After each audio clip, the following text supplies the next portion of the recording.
وقت ویچ الحمد للہ رب العالمین والعاقبۃ للمتقین والصلاۃ والسلام علی سیدنا و مولانا و شفیعنا و حبیبنا و رحیمنا و کریمنا و معیننا و مغیثنا و مغوانا و ملجانا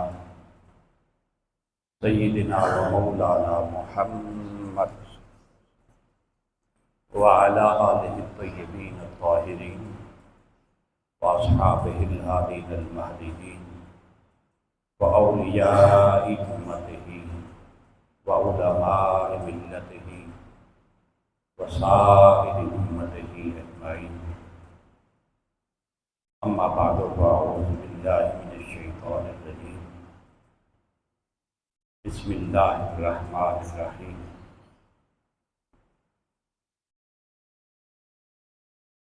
مرج البحرين يلتقيان بینہما برزخ لا یبغیان یخرج منہما اللؤلؤ والمرجان صدق اللہ العظیم ان اللہ وملائکتہ یصلون علی النبی یا ایھا الذین آمنوا صلوا علیہ وسلموا تسلیما الصلاۃ والسلام علیک یا سیدی یا رسول اللہ وعلى آلك وأصحابك يا سيدي يا حبيب الله الصلاة والسلام عليك يا سيدي يا إمام القبلتين وعلى آلك وأصحابك يا سيدي يا جد الحسن والحسين واجب الاحترام معزز و محتشم سامعین حضرات، ماہ سفر المظفر آخری جمعۃ المبارک ہے اور اسی ماہ کی 28 تاریخ کو نواسہ رسول سید الاسقیاء حضرت سیدنا امام حسن مجتبی علیہ السلام ورضی اللہ تعالی عنہ آپ کا وصال با کمال ہے، تو میں اس مناسبت سے چند باتیں آپ پہ گوش گزار کرنے کی کوشش کروں گا حدیث اور تاریخ کے حوالے سے۔ حضرت سیدنا امام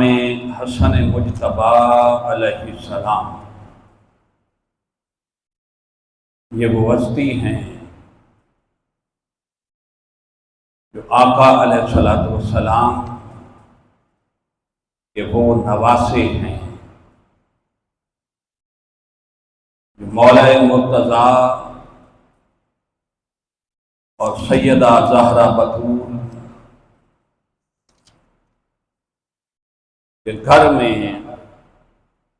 سورہ کوثر کی تفسیر بن کے تشریف لاتے ہیں۔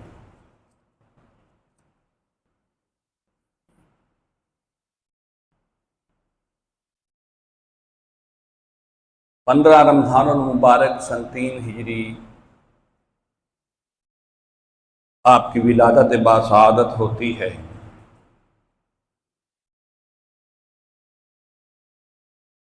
جب مکی دور میں آقا علیہ السلام کو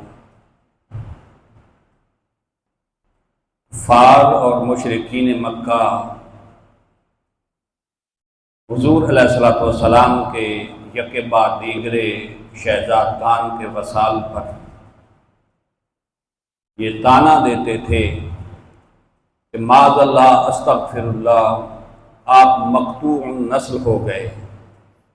یعنی آپ کی تو نسل ہی ختم ہو گئی، آپ کے صاحبزادگان کا چونکہ وصال ہو گیا، اس لیے آپ کی نسل آگے نہیں چل سکے گی۔ رب ذوالجلال نے پھر سورہ کوثر نازل فرمائی، اور اس سورہ کوثر کے ساتھ آقا نعمت صلی اللہ علیہ وآلہ وسلم کو یہ بشارت اور خوشخبری دی، انا اعطیناک الکوثر،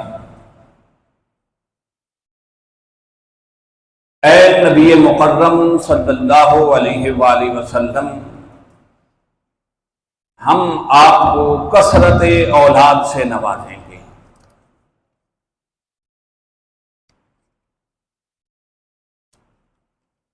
اور پھر جب امام حسن مجتبی علیہ السلام کی آقا اقدس صلی اللہ علیہ وآلہ وسلم کی لاڈلی شہزادی سیدہ طیبہ سیدہ فاطمہ الزہرا سلام اللہ علیہا، ان کے گھر میں ولادت ہوتی ہے، محدثین اور مفسرین فرماتے ہیں کہ حسنین کریمین کی ولادت کے ساتھ ہی رب ذوالجلال نے یہ خوشخبری دی اس سورہ مبارکہ کے ساتھ کہ ہم نے آپ کو تو کثرت اولاد عطا فرمائی ہے، ان شانئک ھو الابتر، حبیب یہ جو آپ کو طعنے دیتے تھے، آپ کا دشمن ہی مقطوع نسل اور بے اولاد ہوگا۔ سامعین مکرم،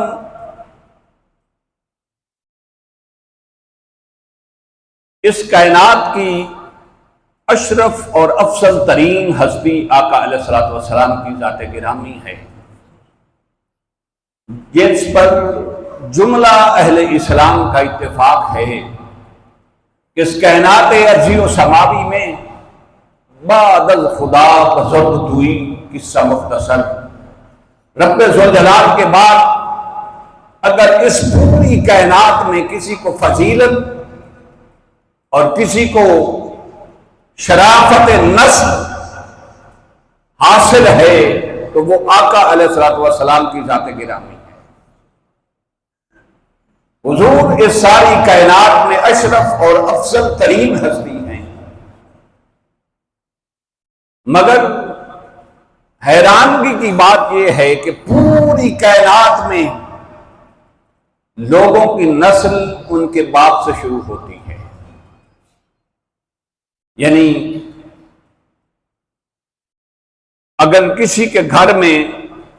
پوتا پیدا ہوتا ہے، پہلے بیٹا پیدا ہو پھر پوتا پیدا ہوتا ہے، تو نسل جو ہے وہ باپ سے شروع ہوتی ہے، مگر رسول کائنات کی ذات طیبہ وہ ذات اقدس ہے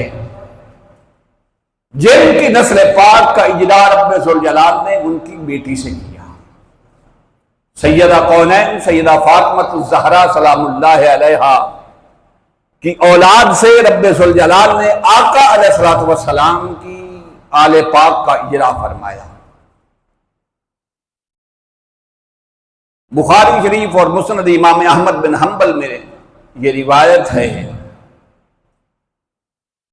ابن ابی نعم رضی اللہ تعالی عنہ ارشاد فرماتے ہیں کہ سمعت رسول اللہ سمعت عبد اللہ ابن عمر، فرماتے ہیں کہ میں نے حضرت عبداللہ بن عمر رضی اللہ تعالی عنہ سے سنا، وسالہ عن المحرم، جب میں نے ان سے سوال کیا تو وہ حالت احرام میں تھے۔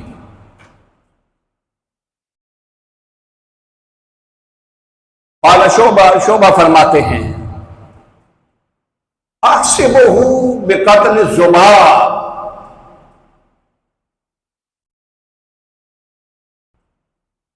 اب مسئلہ کیا دریافت کیا گیا؟ مسئلہ یہ تھا کہ احرام کی حالت میں مکھی کو مارا جا سکتا ہے۔ یہ مسئلہ حضرت عبداللہ بن عمر رضی اللہ تعالیٰ عنہ سے پوچھا گیا۔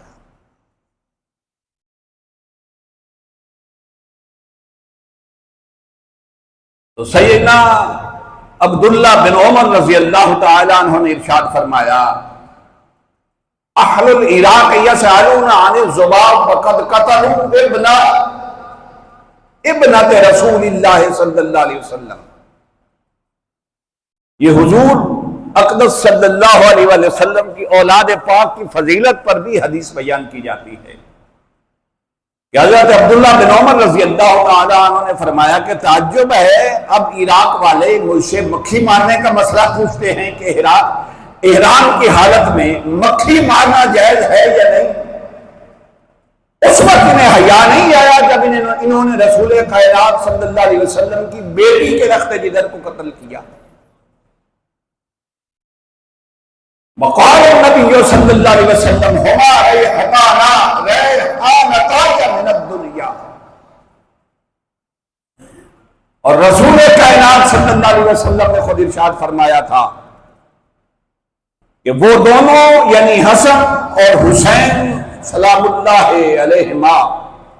یہ دونوں میرے باغ کے پھول ہیں۔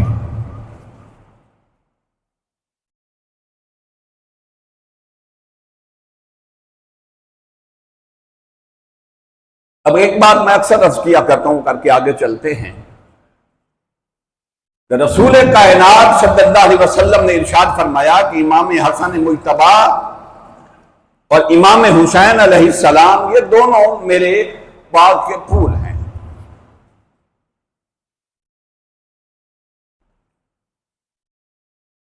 حضرت انس بن مالک رضی اللہ تعالیٰ عنہ سے روایت ہے، یہ ترمذی شریف اور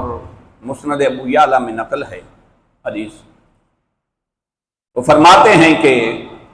یقول سئل رسول اللہ صلی اللہ علیہ وسلم اہل بیتک احب الیک،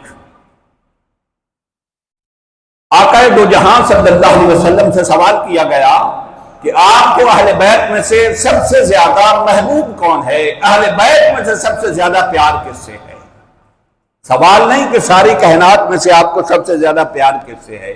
یہ تو ظاہری سی بات ہے، ساری کائنات میں سے حضور کو اہل بیت سب سے زیادہ پیارے ہیں۔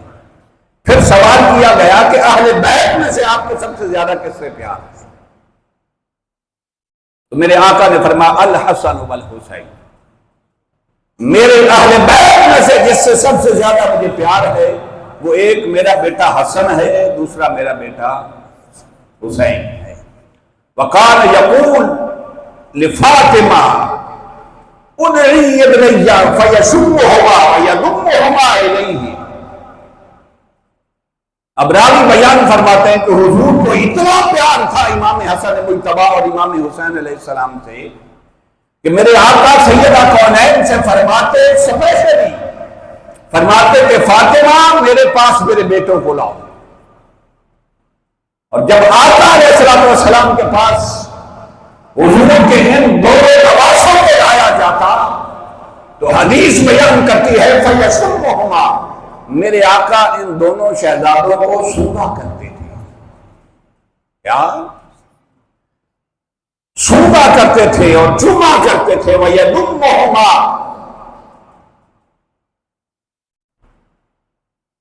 انہیں چومتے تھے، اپنے ساتھ لپٹا لیتے تھے، ان کی خوشبوئیں میرے آقا لیتے تھے۔ تو ذرا بتائیے نا، جن سے آقا علیہ السلام کو خوشبو آئے اور حضور اپنی صاحبزادی سے فرمائیں کہ میرے بیٹوں کو میرے پاس لاؤ، اور سیدہ کونین جب حسنین کریمین کو لائے تو میرے آقا اس میں سوکے سے خوشبو ان سے افضل ترین بھی کائنات میں کوئی شخص ہو سکتا ہے؟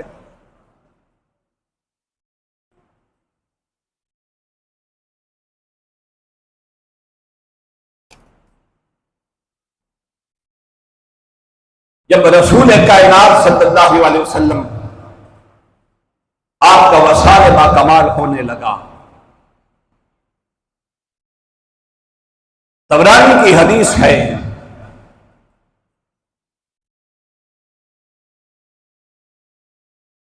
سیدہ کونین سیدہ فاطمہ الزہرا سلام اللہ علیہا، امام حسن اور امام حسین، ان دونوں کو سیدہ کونین آقا نعمت صلی اللہ علیہ وآلہ وسلم کی بارگاہ اقدس میں پکڑ کے لائیں اور حضور علیہ الصلوۃ والسلام سے عرض کیا تو وَلْبِسُهُمَا یا رسول اللہ شیئا، سیدہ کونین نے عرض کی یا رسول اللہ ان دونوں اپنے نواسوں کو اپنی وراثت عطا کیجیے، اپنی وراثت عطا کیجیے۔ اب دیکھیے امام حسن مجتبی اور امام حسین کو سرکار دو عالم نور مجسم صلی اللہ علیہ وسلم سے وراثت کیا ملتی ہے؟ کوئی روپے پیسے، کوئی زمینیں، کوئی مال تجارت، نہ فقال اما الحسن فلہ ہیبتی وسودتی، میرے آقا نے فرمایا کہ یہ جو میرا حسن ہے اسے میں اپنی وراثت میں سے اپنی ہیبت، اپنا روح اور اپنی سرداری کا وارث بناتا ہوں۔ فَلَهُ ہیبتی وسودتی، اور میں حسن کو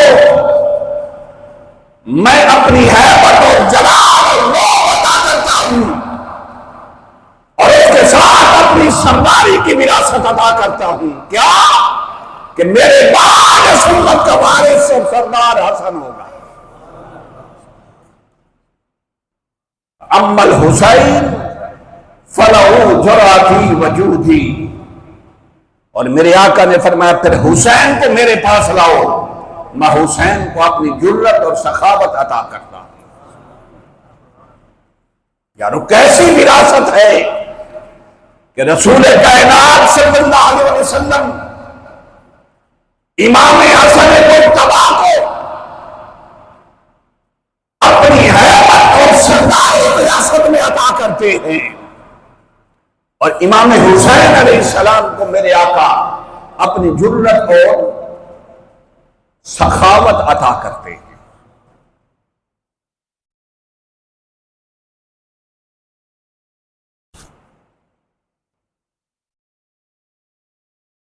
امام حسن مجتبی علیہ السلام یہ آقا دو جہان صلی اللہ علیہ وسلم حضور کے وصال با کمال کے وقت آپ کی عمر مبارک تقریباً 7 برس تھی۔ کتنی تھی؟ 7 برس تھی۔ امام حسن مجتبی علیہ السلام وہ ہستی ہیں جن کی 7 سال تربیت خود میرے آقا نے کی۔ کیا 7 سال تربیت خود میرے آقا نے فرمائی، اور پھر آقا نعمت صلی اللہ علیہ وسلم کے وصال با کمال کے بعد 36 سال امام حسن مجتبی کی تربیت مولا کائنات نے کی۔ اب جن کی تربیت رسول کائنات کریں اور جن کی تربیت 36 برس مولا کائنات کریں، ان سے بڑا کائنات میں تربیت یافتہ اور کون ہو سکتا ہے؟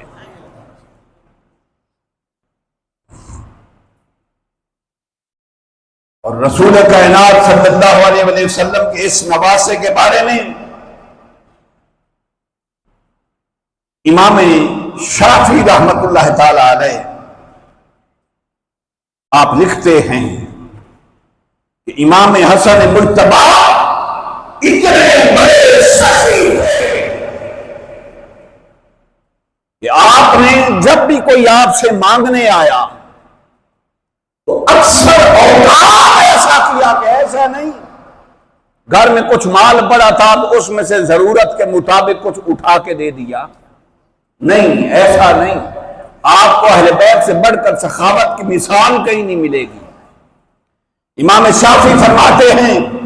کہ امام حسن مجتبیٰ کے پاس جب کوئی شاعر سوال کرنے آتا تو ایسا نہیں کہ اس کی ضرورت پوچھ کر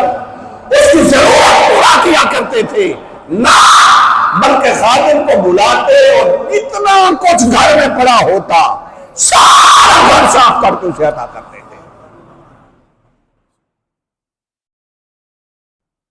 کئی بار آپ نے اپنے گھر کے مال کے 2 حصے کیے، جب بھی سائل مانگنے آیا خادم سے کہا گھر کے مال کے 2 حصے کر دو، آدھا سارا اٹھا کے اسے دے دو اور آدھا باقی بچوں کے لیے اور دوسرے غربا کے لیے رکھ دو۔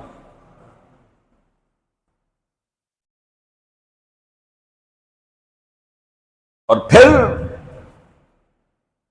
امام زین العابدین علیہ السلام، جنہیں خود امت زین العابدین کہتی ہے، اور میرے آقا نے فرمایا کہ قیامت کے دن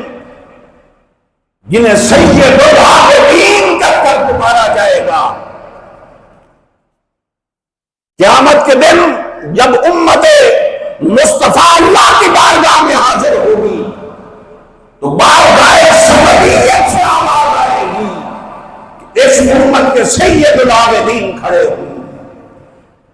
عابد اور زاہد اور عبادت کرنے والوں مسلمان کھڑے ہوں پوری امت میں سے۔ تو رسول کائنات نے فرمایا جب آواز آئے گی کہ امت کے سید العابدین کھڑے ہوں تو سیدنا امام زین العابدین رضی اللہ تعالیٰ عنہ اللہ کی بارگاہ میں کھڑے ہوئے۔ ان کی اپنی عبادت کا یہ عالم ہوگا کہ رب ذوالجلال میں قیامت کے دن سید العابدین کہہ کر پکارے گا۔ وہ فرماتے ہیں کہ امام حسن مجتبیٰ علیہ السلام آپ کے زہد اور تقوی کا یہ عالم تھا کہ آپ جب بھی حج کرنے جاتے، آپ میں سے اکثر لوگ، آپ میں سے کچھ لوگ تو حج کے لیے گئے ہوں گے، عمرہ کے لیے گئے ہوں گے، تو روڈ پر تو تقریباً 450 کلومیٹر مکہ مکرمہ سے مدینہ منورہ فاصلہ پڑتا ہے۔ ٹھیک ہے، بیچ میں سے کچھ کم ہو جائے گا، مگر امام زین العابدین علیہ السلام فرماتے ہیں کہ جب بھی امام حسن مجتبیٰ نے مدینہ منورہ سے حج کا ارادہ کیا، سواری پر سوار ہو کر نہیں گئے، مدینہ منورہ سے پیدل چلتے اور مکہ مکرمہ تک لوگ قافلوں میں سواریوں میں سوار ہوتے، نواسہ رسول پیدل ہوتے، اور کبھی کبھی سارا سفر اپنے پاؤں میں جوتا نہیں پہنتے تھے۔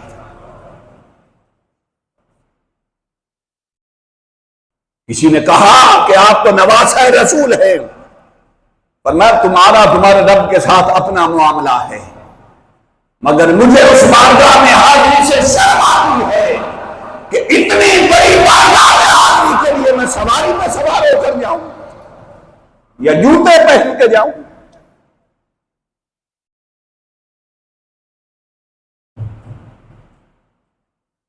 اور سخاوت کا یہ عالم تھا، میں بات عرض کر رہا تھا کہ امام حسن مجتبیٰ علیہ السلام سخاوت کا یہ عالم تھا کہ کبھی آپ سے اگر کوئی سوال کرتا، ایک سائل ایک دفعہ سوال کرنے آیا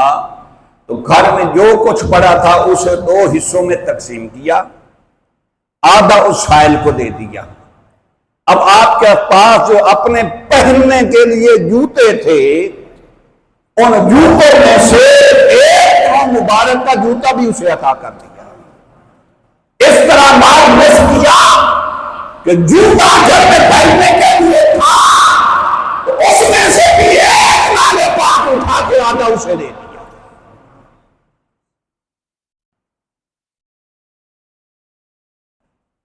ایک دفعہ کسی شخص سے 4 لاکھ دراہم میں ایک بال خریدا تو کسی نے آ کے بتایا کہ وہ شخص بہت غریب ہے اور اس کا گزر بسر بہت مشکل سے ہوتا ہے، تو 4 لاکھ سے باغ خرید کر کسی نے بتایا کہ اس کے پاس پیسے ختم ہو گئے، وہ 4 لاکھ بھی واپس نہیں لیے اور باغ بھی واپس کر دیا۔ ہم تو وہ کوئی اللہ کے نام پہ مانگے تو جیب میں ہاتھ ڈالتے ہیں کہ ٹوٹے ہوئے وہ 10-20 کوئی ہوں تو اسے دیں، مگر امام حسن مجتبی علیہ السلام آپ کی سخاوت کا یہ عالم تھا کہ آپ ایسے عطا کرتے تھے کہ اگر کوئی مانگنے آتا تھا پھر غلام سے یہ نہیں پوچھتے تھے کہ گھر میں کتنا کچھ پڑا ہے۔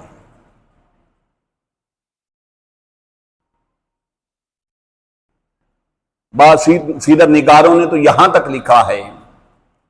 کہ آپ کے گھر میں آپ کی خدمت کرنے والی ایک کنیز تھی، اس وقت غلام منڈیوں میں جا کے خریدے جاتے تھے، تو آپ ایک کنیز خرید کے لائے کام کے لیے، آپ کے گھر میں کام کرتی تھی۔ ایک دن اس نے آپ کو پھولوں کا ایک گلدستہ پیش کیا۔ اب چونکہ نواسہ رسول تھے، اس کے دل کی بات جانتے تھے، جیسے ہی اس نے پھولوں کا گلدستہ پیش کیا، آپ نے اپنی انگلی سے اشارہ فرمایا آج سے میں تجھے آزاد کرتا ہوں۔ کسی نے کہا جی آپ کی یہ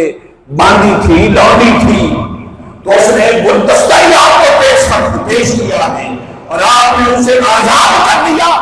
فرمایا میرے رب کا فرمان مجھے اس وقت یاد آیا،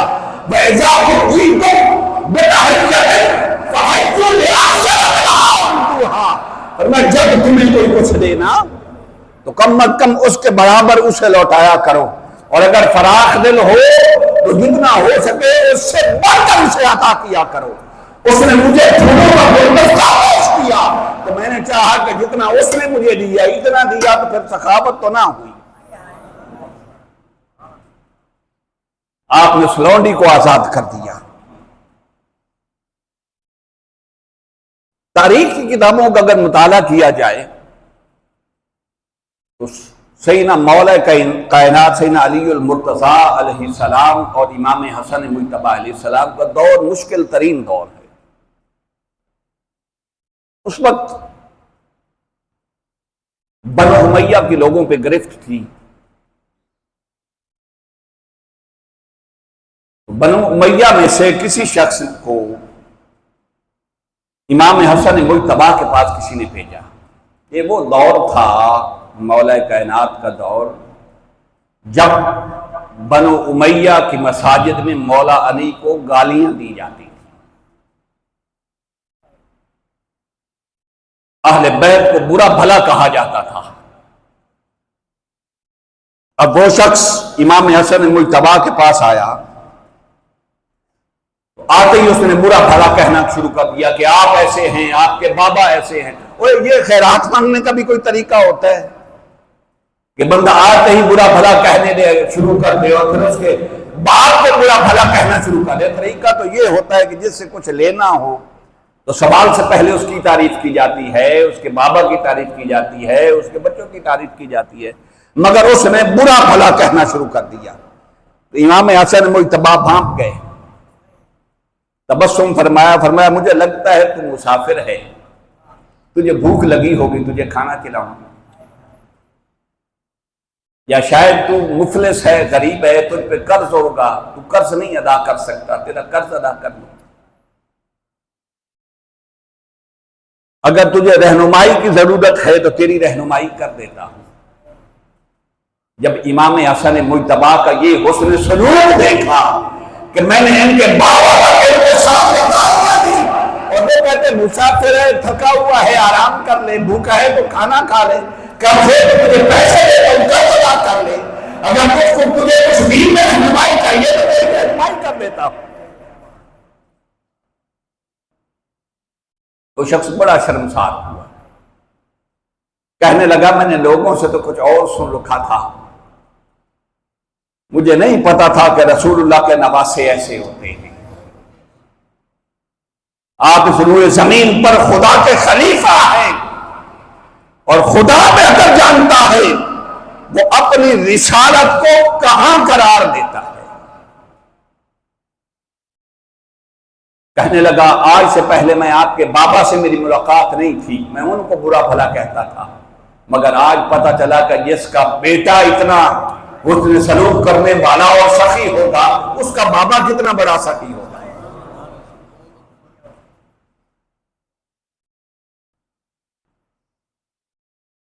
مولا کائنات سیدنا امام حسن مجتبی علیہ السلام مولا کائنات کی شہادت کے بعد، آپ کی شہادت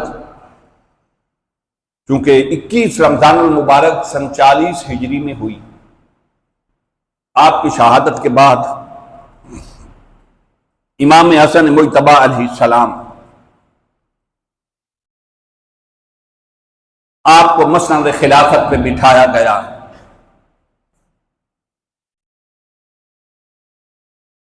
اور امام حسن مجتبی علیہ السلام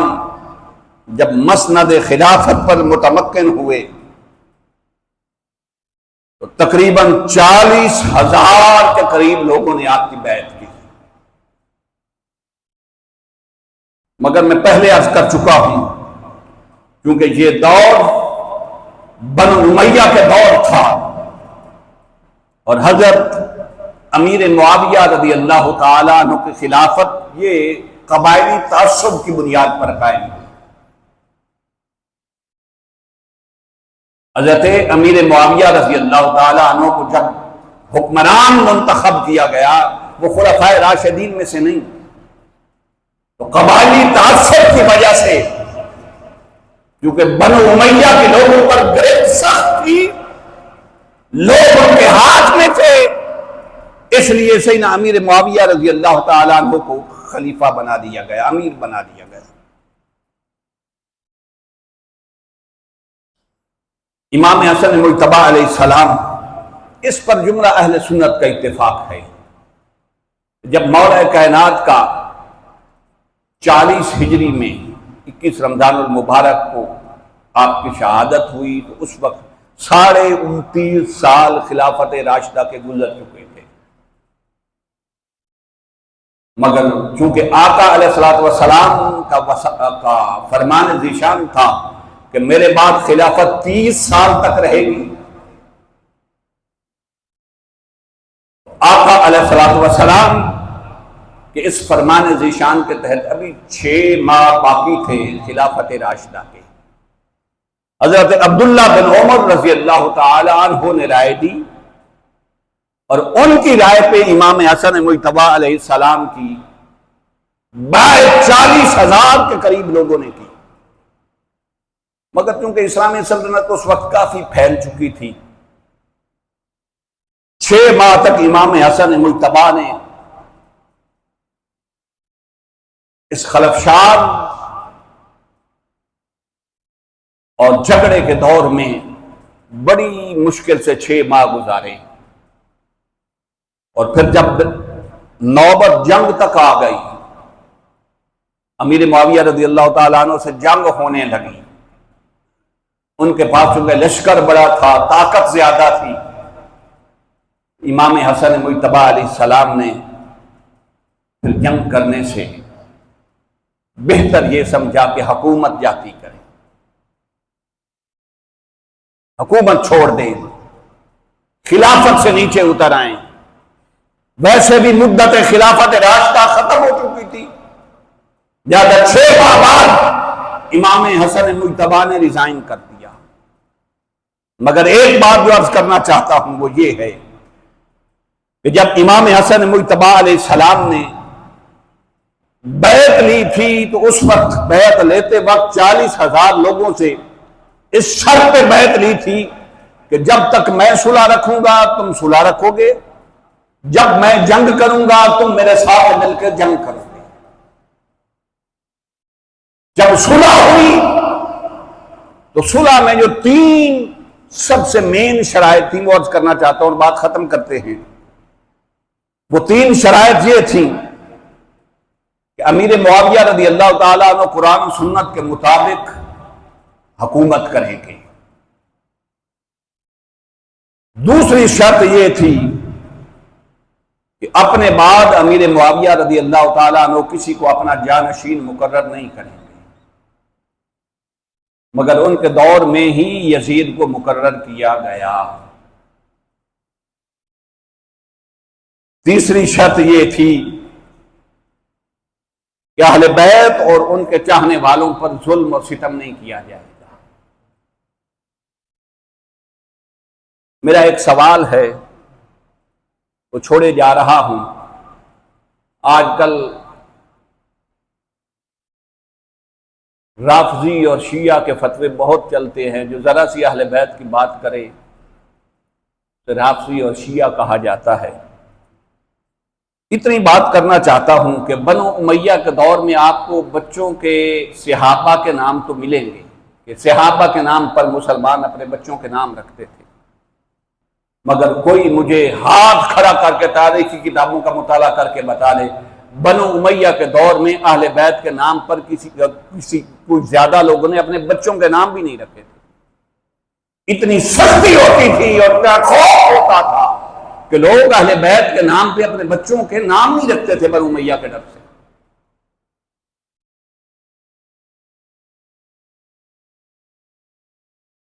خیر صلح ہو گئی۔ صلح کے بعد امام حسن مجتبی علیہ السلام مدینہ المنورہ تشریف لے گئے، اور زیادہ تر وقت پھر آپ نے عبادت اور امت کی تعلیم اور امت کی اصلاح میں گزارا۔ لیکن ایک بات ضرور اور عرض کرنا چاہتا ہوں جو تاریخی کتابوں میں مجھے ملا ہے، سچی بات کرنی چاہیے۔ مدینہ منورہ میں بھی رہتے ہوئے امام حسن مجتبی علیہ السلام آپ کا جو اہل بیت میں سے ہونے کا مقام تھا کہ اہل بیت میں سے ہیں، جو آپ کا مقام تھا اور عوام میں آپ کا جو احترام تھا، اس وجہ سے آپ کو بنو امیہ سے ہمیشہ خطرہ رہتا تھا کہ لوگ آل رسول کی وجہ سے میرا احترام کرتے ہیں، میری عزت کرتے ہیں، اور بنو امیہ سے یہ عزت ہضم نہیں ہوتی۔ ہمیشہ آپ کو یہ خطرہ لاحق رہتا تھا، اور اسی خطرہ کی وجہ سے وہ آپ کا خطرہ درست ثابت ہوا۔ بنو امیہ میں سے ہی کسی نے آپ کو زہر دلوائی۔ ہرگز میرا اشارہ حضرت امیر معاویہ کی طرف نہیں۔ آج سوشل میڈیا کا دور ہے، پھر تماشے بنا دیتے ہیں کلپ کاٹ کے۔ میں یہ بات کہہ رہا ہوں کہ بنو امیہ میں سے کسی نے آپ کو زہر دلوائی، حضرت امیر معاویہ کا نام نہیں لے رہا۔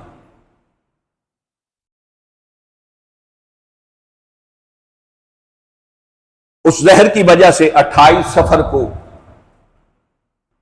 سن 50 ہجری کو آپ کی شہادت ہوئی، جس وقت آپ کی عمر مبارک تقریباً 47 یا 48 برس تھی۔ اپنے وصال سے پہلے امام حسین علیہ السلام جب آپ کی خدمت میں حاضر ہوئے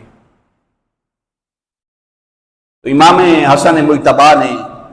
امام حسین علیہ السلام سے وصیت کی، فرمایا بھائی حسین، وصیت یہ ہے، میرا جی چاہتا ہے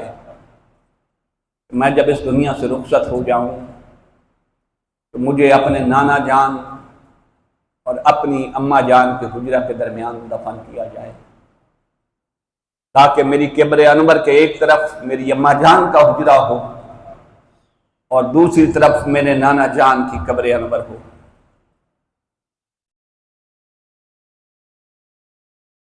جب آپ کی شہادت ہوئی، جنازہ پڑھا گیا، اور مختلف تاریخ کی کتابوں میں نقل ہے، میں 2-3 حوالے بھی عرض کروں گا۔ یہ وہ حسن ہے جسے میرے آقا اپنے کندھوں پہ کھلایا کرتے تھے، جن کی پیاس میرے آقا اپنے لعاب دہن سے بجھایا کرتے تھے، جن سے میرے آقا کو اتنا پیار تھا۔ بس حدیث مجھے یاد آ گئی، میں بات ختم کرنے لگا ہوں۔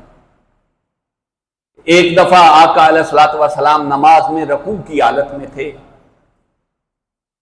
امام حسن مجتبی دوڑے اور میرے آقا کے ساتھ کھیلنے لگے۔ جب آقا علیہ الصلوۃ والسلام کے قدمین شریفین کے قریب امام حسن مجتبی آئے تو میرے آقا نے امام حسن مجتبی کے کھیل کی خاطر، امام حسن کے کھیل کی خاطر نماز میں میرے آقا نے اپنے دونوں پاؤں مبارک پھیلا لیے. امام حسن کبھی دوڑتے ہیں میرے آقا کے آگے سے تو میرے آقا کے دونوں پاؤں مبارک کے درمیان سے پیچھے گزر جاتے ہیں. کبھی پیچھے سے دوڑتے ہیں تو میرے آقا کے قدمین شریفین کے درمیان سے گزر سے میرے آقا کے سامنے آ جاتے ہیں. اوے جن کے لیے مصطفیٰ، جن کے کھیل کے لیے نماز میں ایسا اہتمام کریں. جب آپ کا جنازہ پڑھا گیا تو بن امیہ میں سے نبی کا کلمہ پڑھنے والوں نے امام حسن مجتبیٰ کے جسد خاکی پہ تیر برسائے.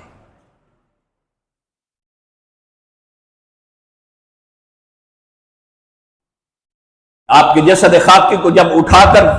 آقا علیہ الصلوۃ والسلام کے روضہ انور پہ لے جایا گیا اور آپ کی تدفین کی خواہش کی گئی تو تاریخ کی کتابیں بھری پڑی ہیں. ان مولویوں کو شرم نہیں آتی. یہ اب بھی مروان کو بھی صحابی کہتے ہیں. اتنے لائن لوگ ہیں جس نے روضہ رسول کے سامنے کھڑے ہو کر نواسہ رسول پر اپنے فوریوں سے تیر برسائے. اس سے بڑا بھی کوئی لائن ہو سکتا ہے؟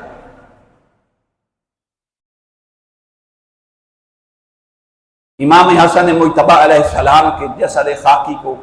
حضور کے روضہ انور میں بنو امیہ نے دفن نہیں ہونے دیا.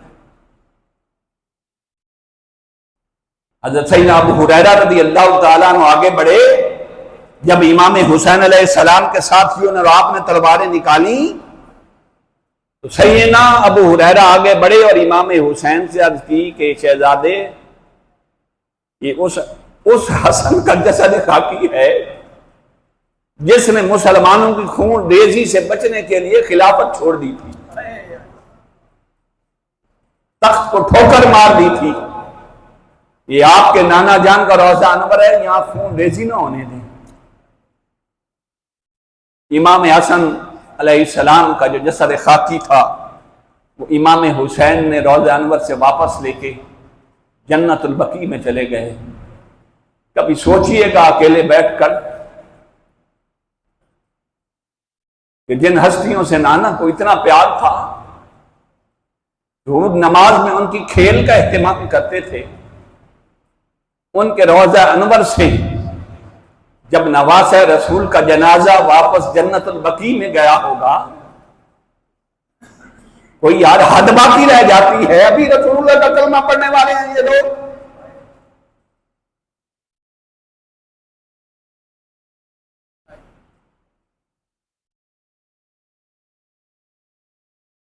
تاریخ تبری میں امام تبری نے نقل کیا ہے کہ امام حسن مجتبیٰ کی شہادت کے بعد جب آپ کے جنازے کو رسول اللہ کے پہلو میں دفن کرنے کی کوشش کی گئی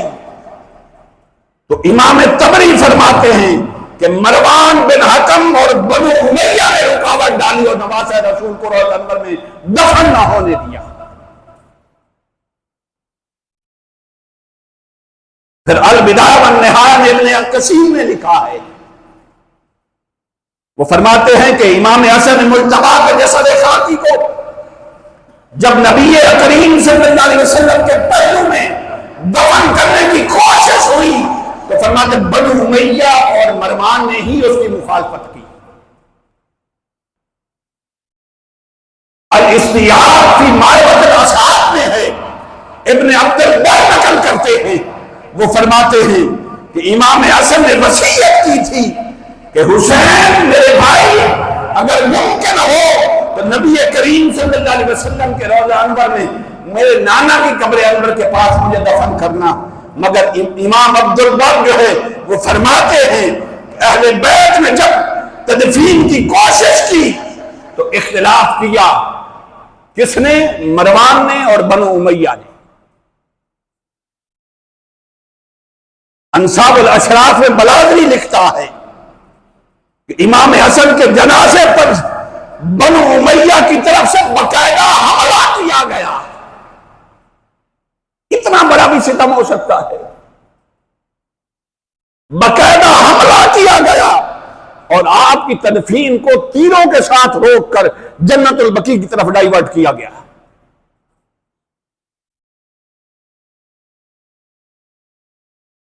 پھر مقاتل الطارقین میں ابو الفرج اصفہانی کہتے ہیں کہ مروان ابن حکم نے امام حسن کی تدفین روضہ رسول میں روکنے کی خاطر اتنا بڑا ہنگامہ برپا کیا کہ بالآخر تعظیم رسول کی خاطر امام حسین اپنے بھائی کا جنازہ لے کے جنت البقیع میں چلے گئے۔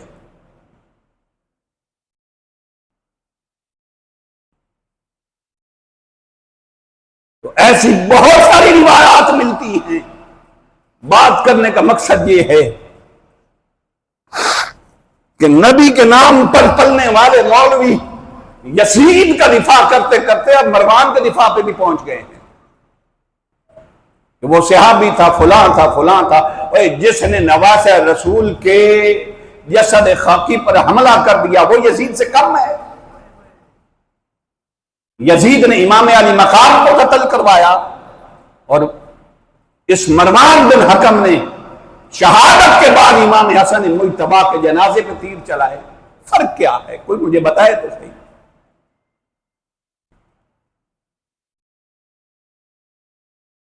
مجھے تو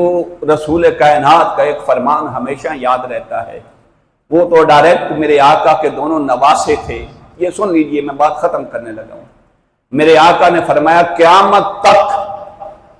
میری اولاد میں سے یعنی سادات میں سے کوئی آپ سے قرض مانگے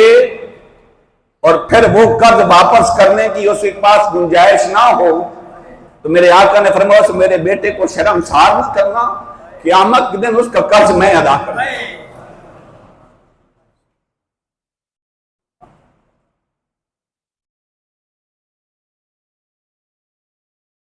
رسول کائنات کو اپنی آل اتنی پیاری ہے،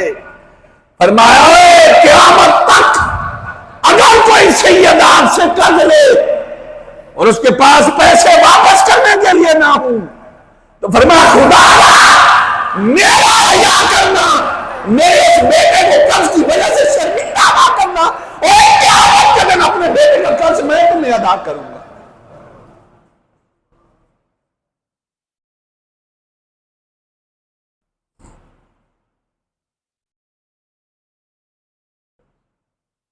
رب ذوالجلال کے حضور دعا ہے،